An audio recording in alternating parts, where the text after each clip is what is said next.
programa Controversa é um espaço da TV Itapê para falarmos de assuntos pouco abordados pelos meios de comunicação e pela sociedade em geral.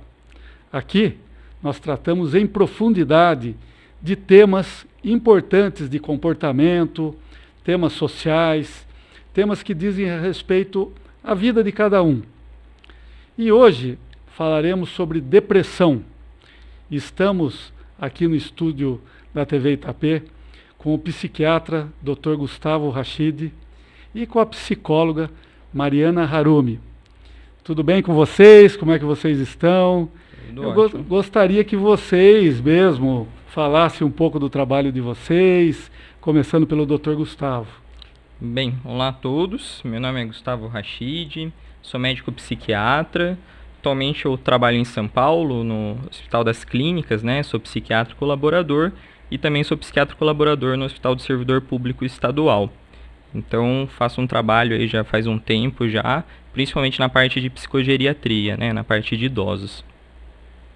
Meu nome é Mariana Harumi, eu sou psicóloga, atuo aqui em Itapetininga. Sou docente também, dou aula em pós-graduação. A minha abordagem é a psicologia analítica junguiana. Atendo várias idades e já há algum tempo dei aula em algumas faculdades aqui também. E eu hoje estou aqui para falar desse tema tão importante com vocês. Acho super especial esse espaço que abre, né, esse lugar para a gente pensar a saúde mental. Um tema tão importante. Então, de parabéns. Sem dúvida. Obrigado pela presença de vocês. E para começar, acho importante a gente definir melhor o que é a depressão, como é que a gente pode saber as diferenças entre tristeza, ansiedade, às vezes a bipolaridade, né, também é um termo muito usado pela medicina e pela psicologia. Então, gostaria que vocês definissem para a gente entender melhor o que é a depressão. Bem, então, começando, assim, a depressão, assim, está aumentando muito mais na mídia, né, essa questão de divulgação, porque hoje é uma das doenças mais incapacitantes que a gente tem.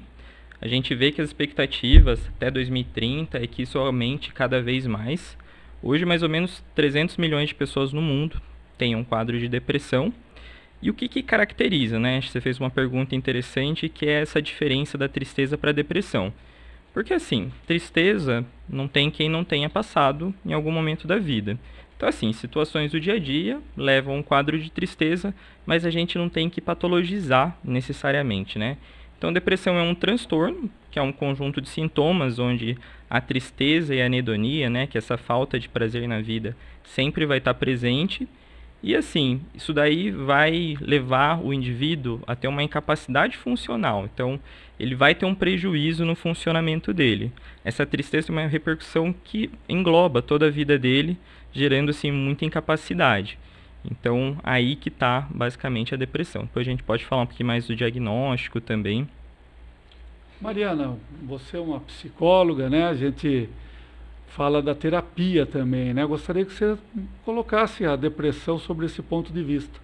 Eu acho importante pensarmos na depressão dentro desse contexto da nossa sociedade e das exigências em que a gente vive, né? Então, nós percebemos hoje muitas modificações e atualizações na cultura, na sociedade. Hoje a mídia, a internet, desde o momento infantil, as crianças já têm acesso a tablets, Netflix e conteúdos que a janela de frustração ela é cada vez menos dilacerada. Né? Eu vou dar um exemplo para vocês. Na minha infância, eu ia assistir um desenho e eu tinha que esperar o comercial para o próximo episódio.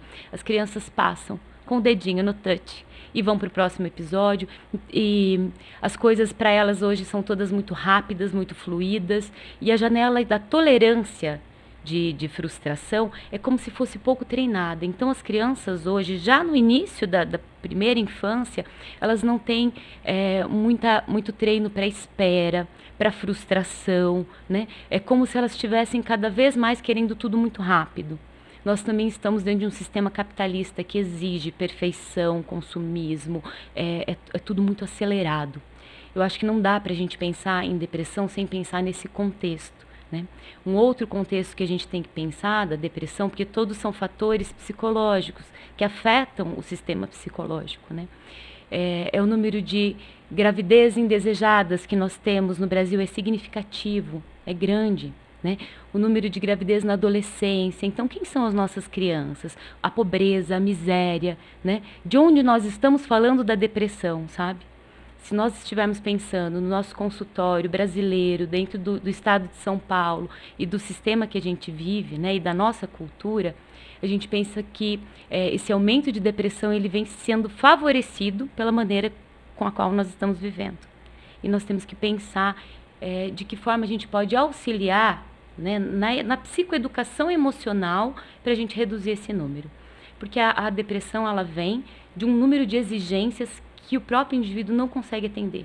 Ele se frustra com ele mesmo dentro da própria vida, né? Ele chega num momento simbólico da vida dele que ele está insatisfeito, que ele fica frustrado, que ele se sente às vezes até humilhado com a maneira com a qual ele está vivendo, perto do que é exigido.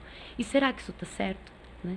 Eu acho que a gente tem que ir refletindo onde nós estamos, o que nós estamos vivendo e se a gente não precisa ressignificar a nossa história para sair desse lugar de tristeza, né? Tão profunda que chega a deprimir o indivíduo, né? Então, acho que ouvir os sintomas e a gente pode estar pensando aí dentro desse caminho. Perfeito, né? A gente tem passado por muitas mudanças na estrutura social, da cultura, né?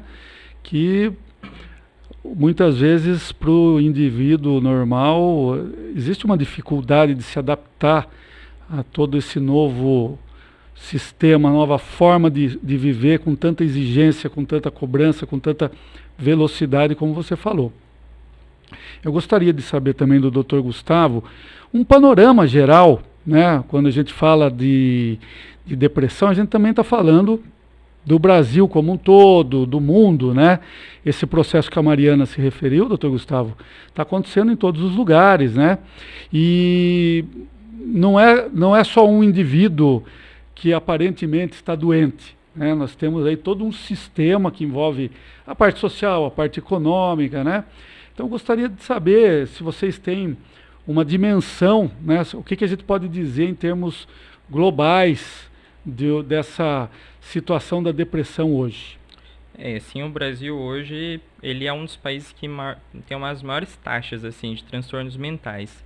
Assim, em termos de depressão, hoje o Brasil ocupa o 5º lugar no mundo de pessoas com quadro depressivo. Esse valor chega a mais ou menos 5,8%, 6% em alguns estudos, enquanto em outros países acaba ficando mais ou menos 5%, e a gente vê o quanto que as condições socioeconômicas do Brasil também favorecem isso daí, né? Então a gente vê que alguns países assim mais industrializados, que têm acesso a uma saúde pública mais eficaz, a gente tem às vezes uma quantidade, né, uma prevalência de depressão menor. Então assim, além disso, o Brasil hoje fica em primeiro lugar entre os países com mais pessoas ansiosas.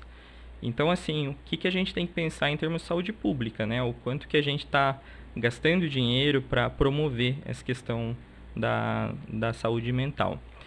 Assim, alguns outros dados assim importantes é também ligado à questão do suicídio, né? A depressão está muitas vezes associada.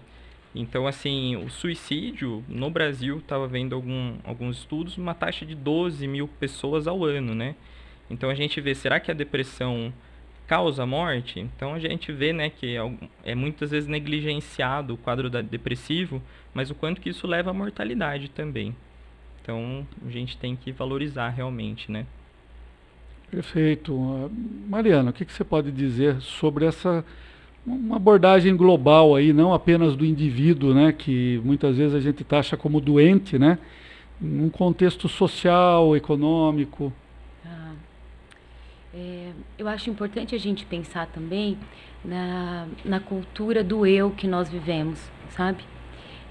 Hoje, se a gente for comparar, até, né, quando o Dr. Gustavo conta aqui pra gente que nós somos o 5º país, né, de evidência aí em quadros depressivos e na depressão, quando a gente pensa em culturas mais orientais, por exemplo, uma criança de 6 anos que vai para o zoológico com a tua escola, eles chegam e vão falar sobre tudo que eles viram dentro do zoológico, como era o elefante, que tamanho ele era.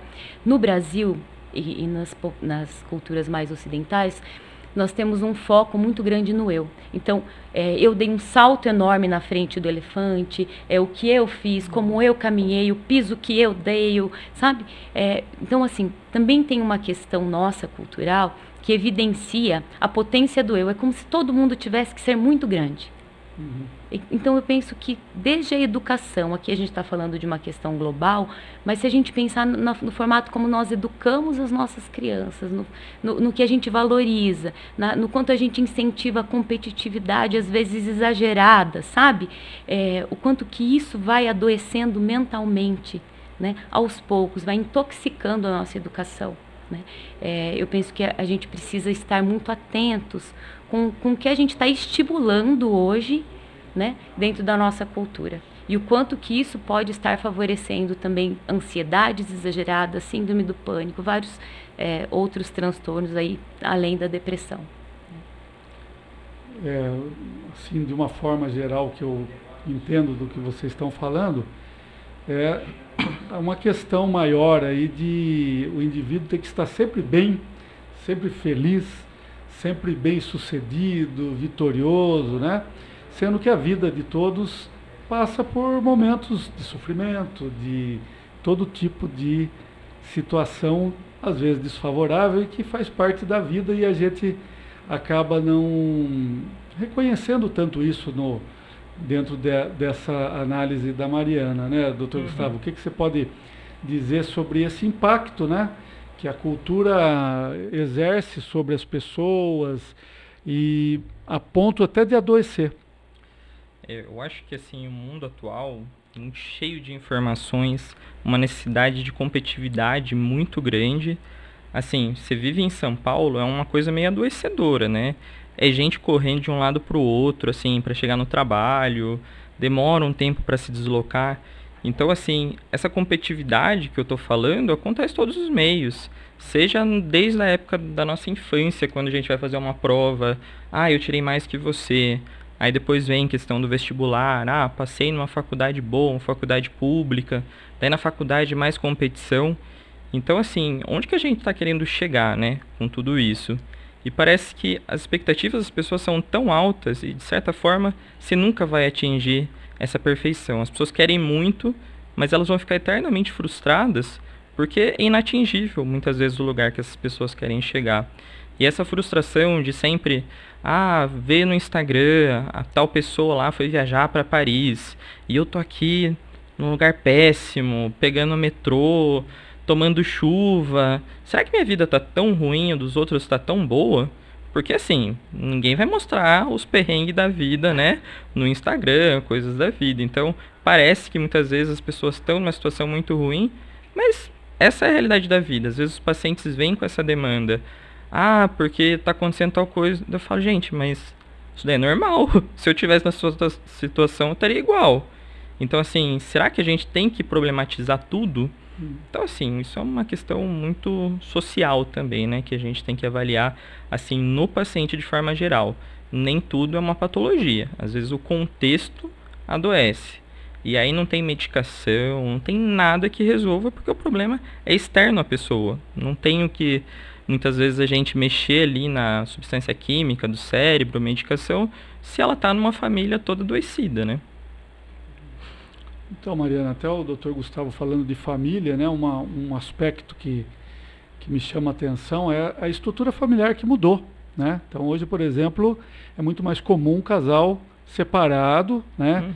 E a gente ainda, de uma certa forma, continua com aquele idealismo de uma família, né, que está perfeita, como está na rede social aí, como disse o Dr. Gustavo muito bem, né? Então, essa adaptação a essas novas realidades para todas as pessoas que muitas vezes acabam tendo frustrado o seu plano de vida, né? O próprio filho de um casal que se separou.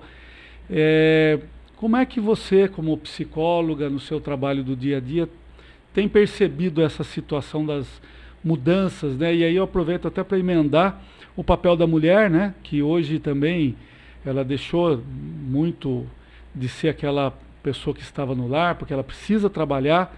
De uma forma geral no Brasil, nós temos aí estatísticas hoje, boa parte das mulheres é que sustenta os seus lares, né? É muito mais comum que a mulher fique com a guarda dos filhos e cuide dos filhos e tenha essa responsabilidade, o que é uma pressão muito grande também para a mulher. Então eu queria que você falasse de uma forma geral dessa mudança estrutural da família que também está impactando na saúde mental das pessoas. Sim. A gente percebe a família em transformação e também em sofrimento, né? O que vem acontecendo, e eu penso até da dificuldade que as pessoas estão hoje em dia de manter, de se conectar e de dar continuidade e estabilidade aos vínculos emocionais, né? Nós estamos vivendo, existem alguns estudos e algumas pesquisas falando sobre isso. As pessoas estão com dificuldade de manter uma estabilidade, uma constância nos vínculos emocionais, né? Por que é que isso vem acontecendo? O que eu vejo, eu penso que nós temos uma dificuldade muito grande de falar sobre emoções. Por isso é importante a gente estar aberto a falar sobre emoções com todo mundo.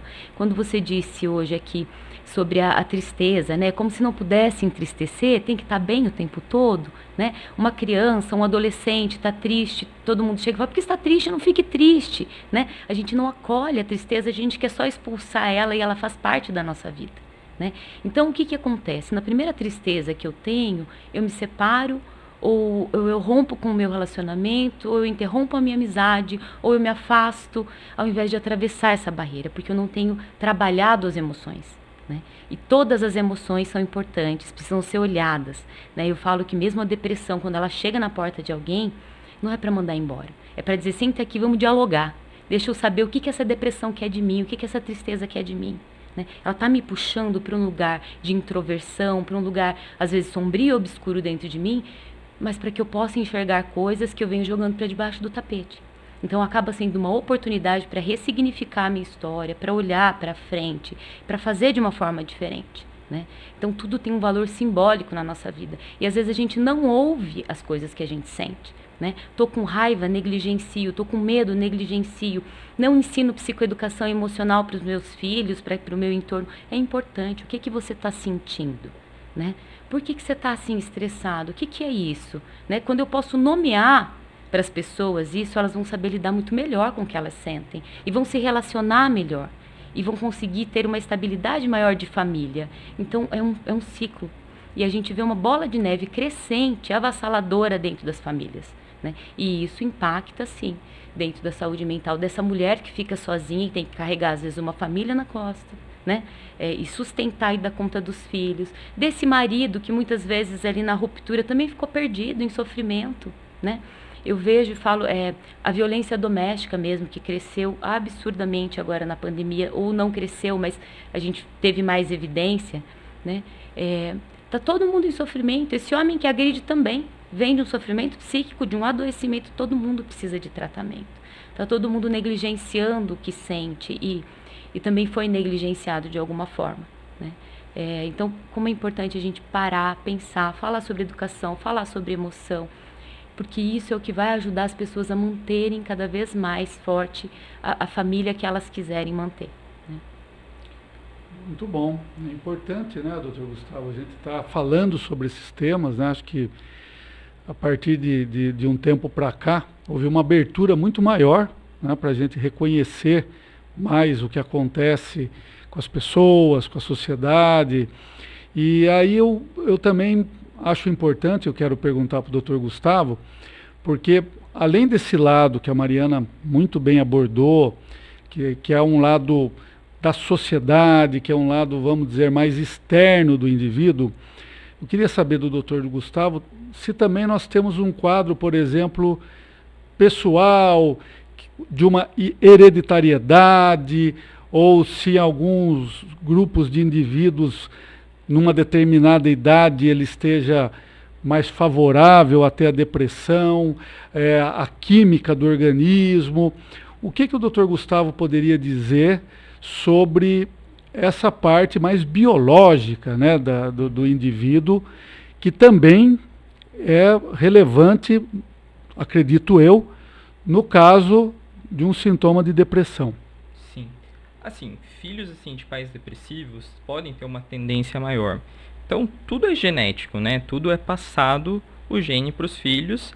Só que existe um conceito mais recente que é da epigenética, né? Que é a relação do gene com o ambiente. Então, assim, pessoas vão pegar gêmeos monozigóticos, mesma carga genética, só que daí um filho a gente vai colocar numa família boa e outro numa família super desestruturada, pobreza, questões de abuso, negligência. Assim, é a mesma carga genética dos dois. Mas por que um vai desenvolver depressão e o outro não? Então, assim, existe o componente genético porque esses gêmeos podem ter uma taxa maior de ter um quadro depressivo, mas a gente depende muito mais do ambiente para fazer essa expressão do gene.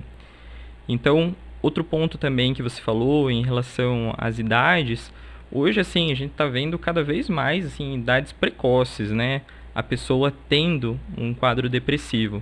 Então, classicamente, quando a gente vai ver, por volta mais ou menos ali dos 30 anos, costuma ser um pico, assim, de quadros depressivos, e também depois, mais ou menos, dos 60 anos também, muitas vezes depois da aposentadoria, pode estar ligado também em quadros neurodegenerativos, essa questão de ver todo mundo morrendo e a pessoa tá ali sozinha, isso é uma coisa que os pacientes trazem bastante, né? Ah, morreu minha irmã, meu outro irmão, minha tia, minha filha, não sei o quê, e eu tô sozinho no mundo. Então, essa questão de lidar com o envelhecimento também às vezes acaba tendo um pico. E assim, que nem eu havia comentado, crianças, né? Assim, um tempo atrás nem tinha assim, eu não lembro da minha época das pacientes, das pessoas falarem muito sobre depressão nessa questão da infância. Hoje, assim, no consultório, cada dia aparece uma pessoa por volta ali dos seus 15 anos com tentativa de suicídio gravíssima. Eu já vi pessoa de 8 anos já fazendo tentativa de suicídio e quadros recorrentes, que passava assim, uma semana tentava de novo, e aí a gente fica, gente, na minha idade, sei lá, a gente só ficava jogando futebol, e agora tá toda essa complexidade, de onde que adoeceu tanto a população, e é isso daí que a doutora Mariana falou, né? Essa questão da sociedade, as mudanças que teve ao longo do tempo, vai adoecendo cada vez mais, e a tendência, se a gente não fazer isso daí a nível de saúde pública, psicoeducação, o que vai virar daqui uma década, 2 décadas, né? Uma coisa assim que a gente precisa pensar bastante. Mariana, sobre isso que o Dr. Gustavo falou, é alarmante, né? A gente pensar que uma criança de 8 anos já está sem propósito de ter uma visão para uma vida feliz, né? E está num quadro depressivo, né? Na sua experiência no consultório, os atendimentos que você tem feito, o que você pode contar para a gente sobre esse tipo de situação triste, né? Com pessoas jovens, com crianças, adolescentes, que têm toda a vida pela frente? Eu acho que primeiro a gente tem que pensar o quanto isso é uma denúncia grave para que a gente colha com muita tristeza, né? A gente perceber esse adoecimento cada vez nas faixas etárias mais novas, né? É para que todos nós, a gente se comova, se sensibilize, né? E pense sobre o assunto, de forma muito grave mesmo. O que nós estamos vivendo? Né? Uma criança de 8 anos, mesmo os adolescentes, o índice de adoecimento, né? De crises de ansiedade, depressão na adolescência é altíssimo, né? E aí, assim, quando a gente olha para o tamanho da solidão, até quando você disse sobre as famílias, né, e a desestruturação, a gente tem olhado as crianças muito solitárias, né? Elas ficam muito desamparadas, muito sem olhar. Como que se forma o desenvolvimento? Como que eu formo a minha autoestima através do olhar do outro, da estima que o outro tem de mim? Eu vou percebendo quem eu sou conforme eu vou impactando o ambiente, né? Conforme eu vou tendo retorno dos meus amigos, da sociedade, dos meus pais, dos meus tios, e a gente tem visto um fragmento em relação a isso, né? E aí acarreta nesse lugar em que primeiro a criança entristece, como um sintoma. Ela se recolhe, ela silencia, e aí a escola às vezes também não percebe, né? E é importante que esteja atenta. Isso vai passando, aí chega num momento em que isso está instalado, né? Porque a tristeza, como nós falamos, ela é pontual, né? E ela é reconhecida, ela dura ali um tempo, aconteceu alguma coisa, a criança ficou triste. Mas o que a gente tem visto é uma sucessão de tristezas sem que isso impacte ninguém. Quando a tristeza de uma criança, de um adolescente não me comove, eu também estou doente. A sociedade está doente. E o que a gente tem visto é isso. Por que a criança chega a deprimir? Por que a criança e o adolescente estão em risco de suicídio? Porque elas não estão impactando o seu entorno. Então nós estamos todos doentes. Porque uma criança adoecida, uma criança entristecida, alguém que está ali com sintoma, latejando e ninguém está percebendo, está todo mundo adoecido, né? Como a gente precisa ter um alerta, falar sobre isso, despertar nossos olhares, né? Estar interessado, sabe? A criança precisa vir mostrar e dizer alguma coisa e que alguém do lado dela pare e se interesse e queira ouvir e que pergunte um pouco mais, né? Que ache interessante a vida dela, porque nós vamos formando a nossa história através de uma autoria de vida, né? Conforme eu vou contando a minha vida vai ficando importante para mim e para o outro. E o que a gente tem visto é essa solidão, essa ausência de autoria na vida da criança e do adolescente. E eu penso que essa é uma denúncia que a gente tem que capturar e prestar atenção e orientar os pais. Acho que esse é um trabalho que a gente está tendo aqui hoje, que é importante. Puxa vida, Gustavo, impactante esse depoimento da Mariana. A gente percebe, né, a gravidade, né, desse momento, né, que todos estamos passando. E quando a Mariana fala dessa situação, eu acredito que até um papel nosso aqui no programa, né, como é que as pessoas que estão ao entorno dessas crianças e das pessoas em geral que podem estar deprimidas, mas no caso em especial das crianças, um professor, um parente, os próprios pais que às vezes não estão percebendo essa solidão que a Mariana comentou, como é que a gente pode entender e definir que aquela criança ou aquela pessoa está precisando de uma ajuda médica, está precisando ir num psiquiatra, está precisando ser encaminhada para uma terapia de um psicólogo? Quais seriam os sinais, quais as características que qualquer pessoa que está assistindo o nosso programa poderia detectar e ajudar essa criança, ou mesmo esse adulto que está passando por uma depressão? Eu acho que o primeiro ponto que é bastante importante é a psicoeducação e entender o que é. Assim, a depressão, vou dizer há mais ou menos 20 anos atrás comparado a hoje, perdeu muito desse estigma, mas antigamente a depressão era vista. É falta de pia, tem falta de inchada, e aí você vê algumas outras pessoas mais atualmente assim, com um quadro depressivo, e aí o pai chega e fala, filho, reaja. Sei lá, a pessoa está tão debilitada que ela não tem energia para fazer essa mudança. Então, acho que não ter o julgamento é uma das principais coisas, porque assim, para o paciente não tem nada pior de que você está adoecido, não é culpa do paciente, mas parece que tudo remete a ele. Você não se esforça também, você não levanta da cama, você não faz suas coisas. Então, não ter o julgamento é uma coisa importantíssima. E a partir da psicoeducação, ver alguns sintomas meio chave, né? Então, aquela pessoa que está muito retraída, muito sozinha, tristeza, choro fácil, sem perspectiva de vida. Então, aquela pessoa que já não sente mais prazer na vida, as coisas não têm muita graça. Você vê que é um quadro de ansiedade intensa, um quadro de insônia, não está dormindo, uma falta de energia muito grande, perda de apetite, não come nada ou come muito. Então, assim, são vários sintomas que fecham um quadro diagnóstico de depressão, e a partir do momento que você tem um prejuízo ali daquele paciente, com uma persistência de mais de 2 semanas, que segundo os critérios do DSM teria que ser mais ou menos 2 semanas, a gente já pode fechar um critério para depressão e falar, olha, tem necessidade de buscar tratamento. Aí, que nem você falou, para mandar para o psiquiatra, assim, nem todo caso, quando a gente vem tratar assim parte de estudos, né? Psicoterapia versus medicação. Para quadros leves, são semelhantes em termos de eficácia. Só que assim, medicação você vai acabar tendo muito mais tipos de efeitos colaterais. Então, o que eu sempre falo, assim, muitas vezes o paciente tem que estar associado às duas coisas. Só a medicação não vai resolver.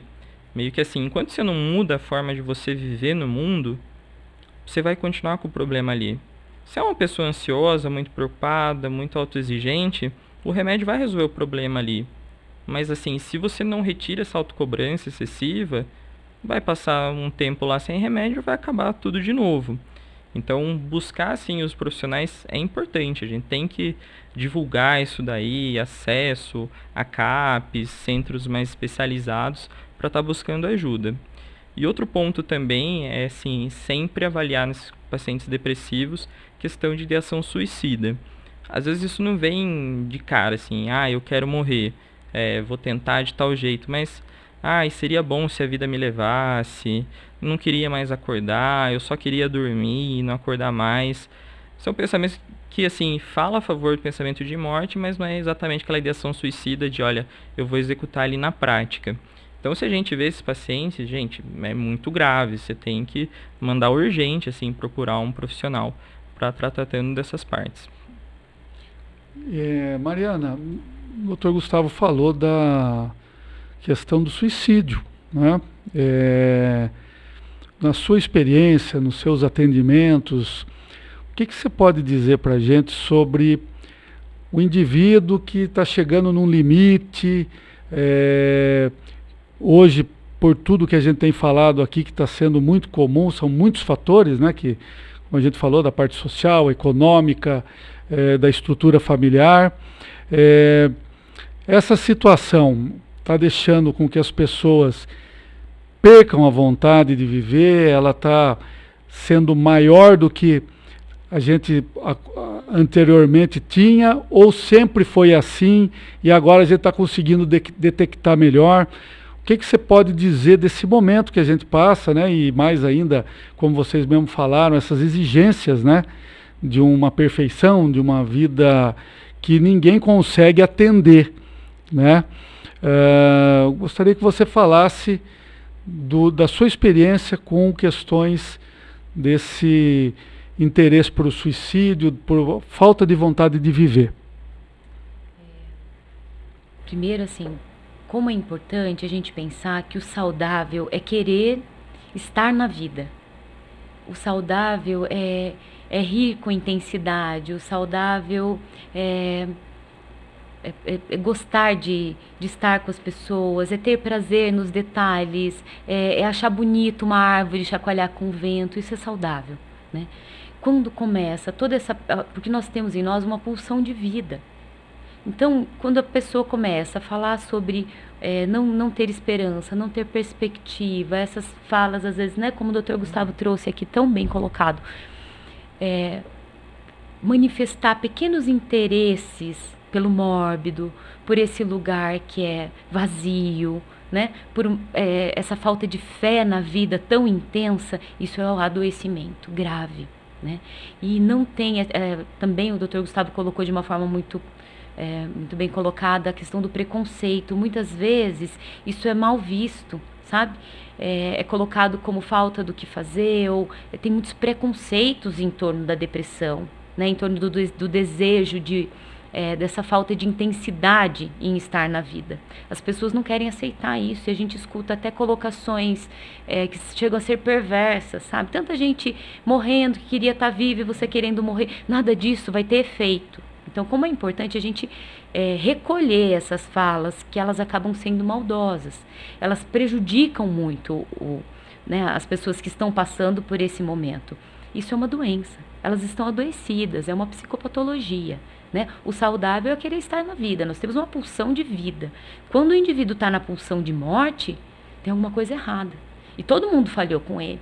Né? Além da questão mesmo orgânica, genética, como nós falamos, bioquímica, mas também tem uma questão social que está negligenciando as necessidades, ou pelo menos o olhar, o acolhimento da tristeza desse indivíduo.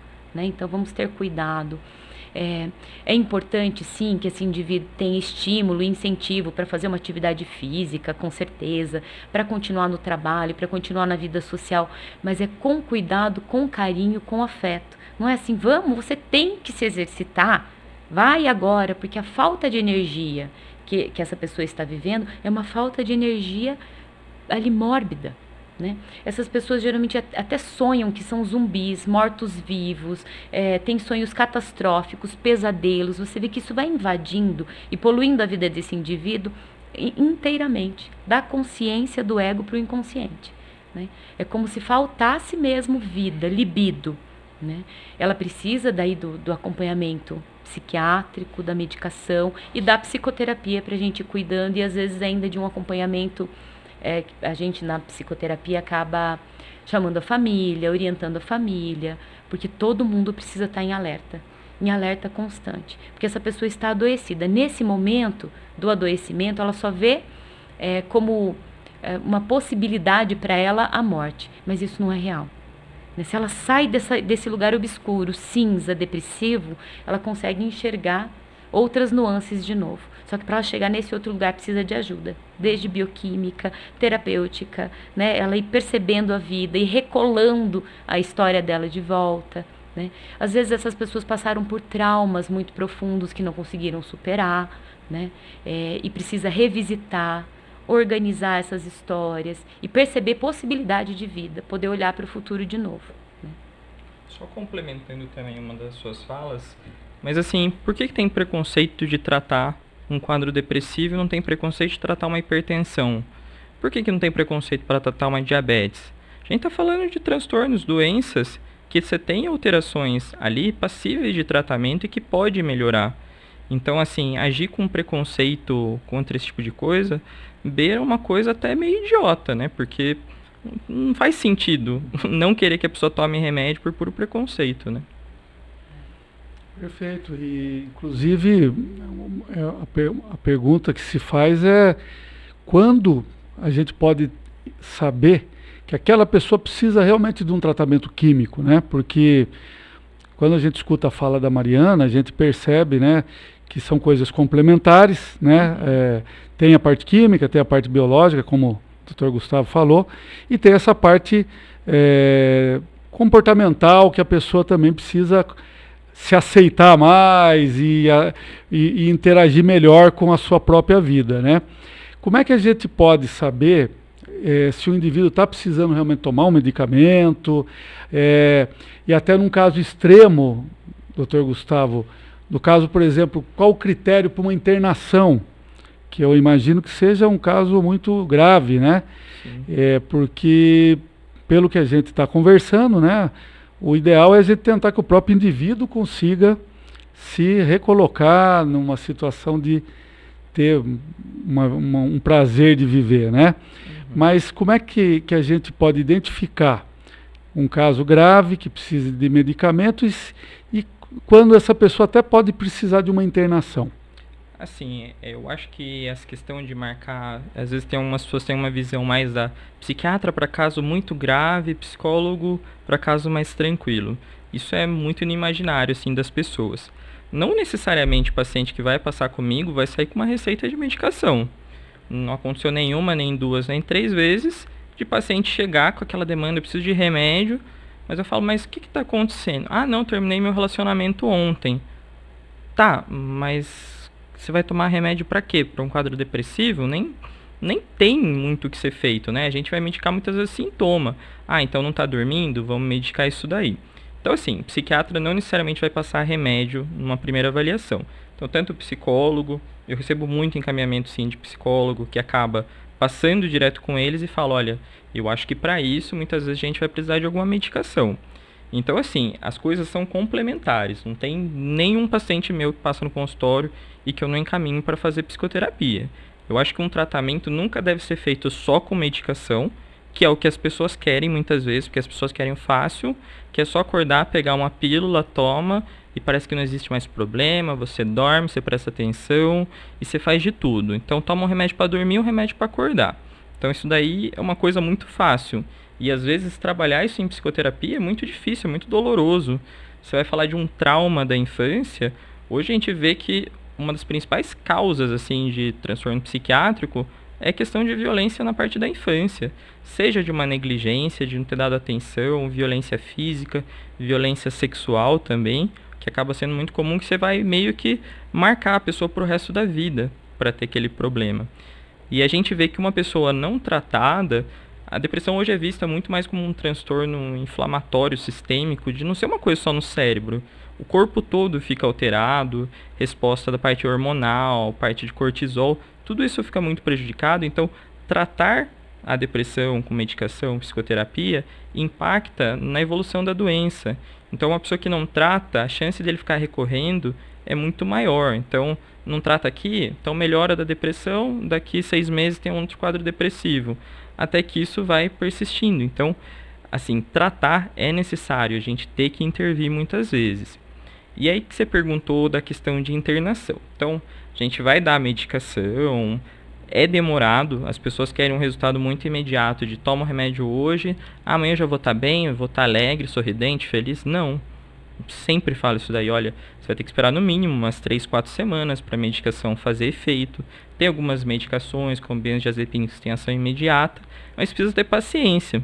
Às vezes a pessoa passou 70 anos deprimido e quer que eu resolva em uma consulta. Então, assim, é um processo, é uma mudança, assim, que você vai ter que ser feito. E aí, assim, fez o tratamento, mas já chega já, por exemplo, com quadros de ideação suicida. Acho que isso hoje na psiquiatria é um dos principais motivos, assim, pra gente fazer uma internação. Então, até semana passada, recebi um paciente jovem, primeira consulta, não, eu saindo daqui eu vou me matar. Tá, mas assim, será que dá pra gente fazer uma internação domiciliar? Porque assim, uma internação hospitalar, muitas vezes a gente vai fazer para ter uma supervisão, um quadro de vigilância, para não ter tentativa de suicídio. Mas assim, se a gente trata na casa com medicação e tem um suporte familiar, meio que a gente pode fazer uma internação domiciliar, que é diferente, mas precisa ter um acompanhamento do psicólogo, do psiquiatra, ajustar a medicação. E aí, para alguns quadros assim, que nem de ideação suicida, a gente indica a internação hospitalar. Basicamente é isso, uma das causas, mas também pode ser dependência química, que precisa ficar um tempo em abstinência, um quadro psicótico, então chega delirando, tendo alucinação, um quadro de bipolaridade, um quadro de mania, uma depressão grave psicótica. Às vezes, quando você não tem um suporte, muitas vezes familiar, necessariamente a gente vai ter que internar esse paciente. Mariana, o Dr. Gustavo falou algumas coisas muito importantes que eu queria escutar a sua opinião com relação, por exemplo, primeiro o preconceito de fazer um tratamento nessa área de, vamos dizer assim, que não é física, né? Então, não sei se é por uma dificuldade das pessoas enxergarem, né? E a gente vê até inclusive no diverso do trabalho, né? Então, por exemplo, uma pessoa que está com um problema, quebrou o braço, facilmente ela consegue uma licença do trabalho. Mas uma pessoa que está com um quadro depressivo, nem sempre tem uma compreensão do sistema ali, daquelas outras pessoas que interagem para entender que ela não pode trabalhar, que ela precisa do tempo dela, né? Então, primeiro eu queria que você falasse um pouco dessa dificuldade da sociedade de aceitar, né, a questão emocional como uma questão importante para o indivíduo, né? E acho que uma outra coisa que o Dr. Gustavo também citou, que é interessante e a gente precisa abordar, é a vontade da pessoa se curar, né? Então, tanto internação como medicação, como ele mesmo falou, não vai resolver o problema se a pessoa mesmo não passar a se olhar, se aceitar, né? E eu queria saber da sua experiência, como é que tem sido esse desafio, né? Para que a própria pessoa entenda que ela precisa fazer o trabalho com ela mesma e não num passe de mágica tomar um remédio e resolver, né? E senão isso não vai acontecer, né? Vai precisar da vontade dela, vai precisar da iniciativa dela para com ela mesma, né? Então eu queria que você falasse sobre essas duas questões. Quando o paciente chega para a psicoterapia, eu digo que ele já deu um primeiro passo enorme, porque ele percebeu que ele precisa de um espaço para falar sobre tudo que está acontecendo nesse universo interno. Né? Então tem um privilégio nisso. Às vezes eles vão primeiro, geralmente eles vão primeiro para o médico, às vezes com taquicardia, vão primeiro para o cardiologista, e o cardiologista vai lá, faz os exames, não está no coração, aí vai para o psiquiatra, né, medica. Mas quando eles chegam para a gente, alguns chegam até sem ter passado pela questão médica antes, eles chegam com esse desejo de se olhar. Né? Então, a gente já tem um certo privilégio, nós psicólogos, quando a gente recebe o paciente, porque ele está querendo ver alguma coisa, ele está conseguindo identificar que algo não está bem, às vezes ele não sabe nem nomear o que está acontecendo. O que eu sinto é muito ruim, é um aperto, eu tenho vontade de chorar, eu não tenho energia, eu não consigo sair da cama, a vida de repente perdeu a graça, eu não gosto mais do meu trabalho, eu não quero mais ficar com a minha esposa, né? Ou diversas outras coisas que vão acontecendo. E eles não sabem nem exatamente o que está acontecendo, de onde vem, o que sentem, né? E aí a gente vai trabalhando com todo esse material que essa pessoa vai trazendo. A psicoterapia, ela funciona de uma forma sistemática. Então, o paciente volta uma vez na semana, a gente deixa um horário fixo, é como se ele tivesse um compromisso com ele mesmo, né? Desse espaço ali de praticamente 1 hora, que ele vai ter que falar sobre as coisas dele, que ele vai ter que olhar para os próprios desejos, para as fantasias, para os medos, para as ansiedades, para os planos de futuro. Então, olha que privilégio, né? Quando eles chegam para a gente, eles já chegam nesse lugar assim de eu estou disposto a olhar alguma coisa, né? A não ser quando está muito deprimido e vem pela família, e aí então a gente vai tentando mostrar e caminhar ao lado desse paciente, né, para que ele perceba a importância de olhar para essas coisas, né, de identificar e nomear cada um desses sentimentos e dessas nuances que estão chumbo ali, pesando dentro dele, né. Então é muito importante que cada um que perceba, né, que não está tão bem, que os sentimentos começam a atrapalhar, que a vida começa a perder o colorido, né? Eu gostava antes de andar de bicicleta, agora eu ando de bicicleta, não tem graça. Agora eu assisto uma série, parece que não tem graça, não dou risada, né? Eu vou jantar com os meus filhos, não tem, é a mesma coisa que não fazer nada. O que está acontecendo, né? O que está caindo aí? Então, se eles prestam atenção nesse momento e podem procurar ajuda, a gente faz uma prevenção do que possa acontecer no futuro, né? Do que possa potencializar e a vida perder toda a graça. Uma outra coisa, né, que você até disse, como é importante a gente ir sabendo atualizar os momentos da vida. A vida é fluida, constante, muda o tempo todo, né? Eu não tenho mais a pele que eu tinha com 30 anos, eu não tenho mais a mesma agilidade ou habilidade de fazer uma determinada coisa que eu tinha aos 20. E saber acolher esse processo de mudança, de envelhecimento, podendo falar sobre isso é muito importante. Nós também estamos numa cultura onde tudo que é mudança, tudo que é perda, é visto de uma forma muito ruim, muito negativa. A gente está cultivando hoje, todo mundo tem que estar bem, pleno e muito belo, né?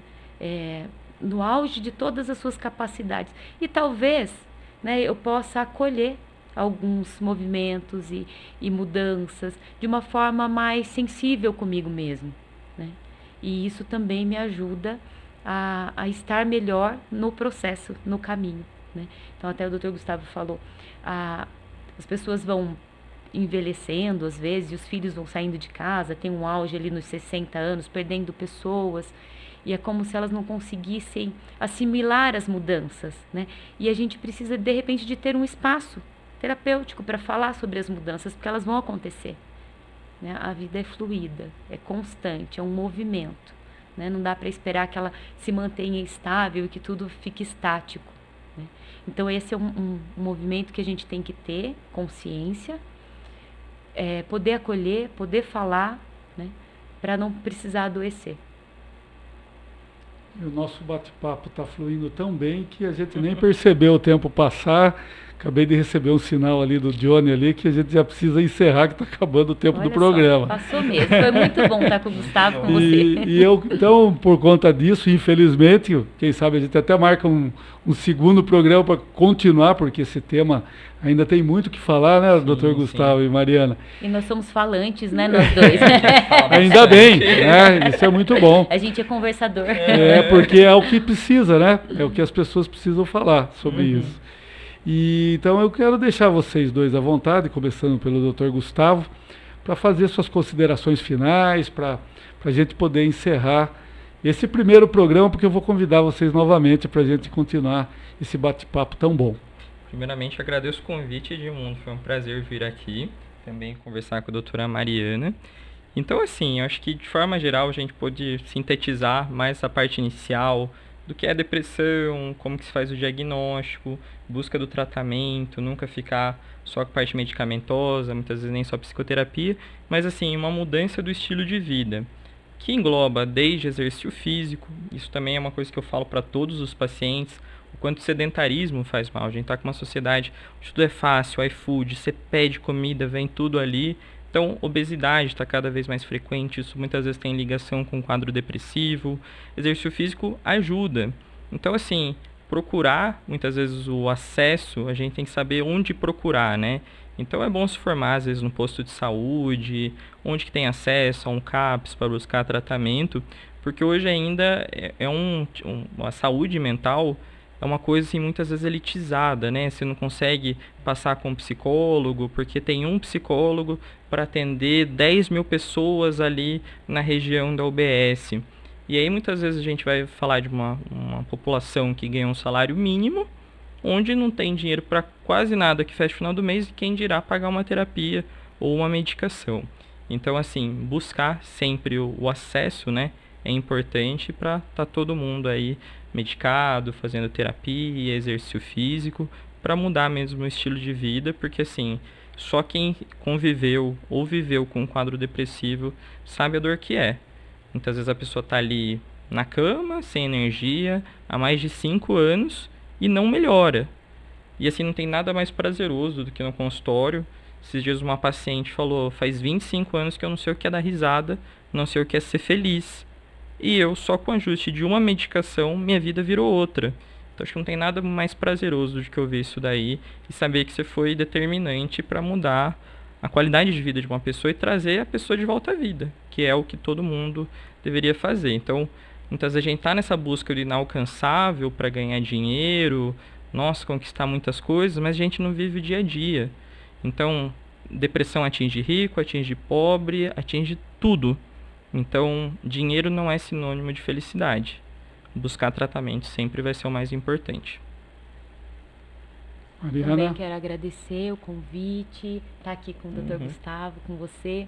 E acho que é esse o caminho mesmo, assim, de cada um poder perceber, né, os próprios sentimentos, compreender que tem saída, sabe, que tem uma solução, como nós estamos falando aqui, um ajuste de medicamento. Se você não pode, não tem condição de procurar uma terapia, mas parar para conversar com os amigos, uma boa gargalhada, procurar os psicólogos dentro do setor público sempre que possível também, né? Nós temos aí algumas redes que podem estar oferecendo ajuda, repensar o estilo de vida, né? Se começou a identificar que alguns sentimentos não estão tão positivos, o que eu posso fazer para mudar? Qual é o caminho que eu estou que não está me trazendo mais satisfação, né? Acho que é isso. Fazer um olhar para dentro, não se comparar com o que está fora, com rede social, com Instagram, com revista, com novela. Olhar para dentro de si e ter como si mesmo o seu parâmetro, sabe? Eu posso ser o melhor dentro das minhas condições, da vida que eu tenho, né? O que eu posso melhorar aqui dentro do meu sistema, mas comparado a mim, né? A verdade, a busca precisa estar dentro de cada um, não fora. Perfeito. E nós agradecemos a presença do psiquiatra Gustavo Rachid, da psicóloga Mariana Harumi, principalmente pela facilidade que eles tiveram de falar de um tema tão importante, tão complexo, mas com muita simplicidade, de uma forma que facilitou e trouxe muita informação importante de qualidade para todas as pessoas que estão assistindo o nosso programa Controversa. Muito obrigado e até o nosso próximo programa.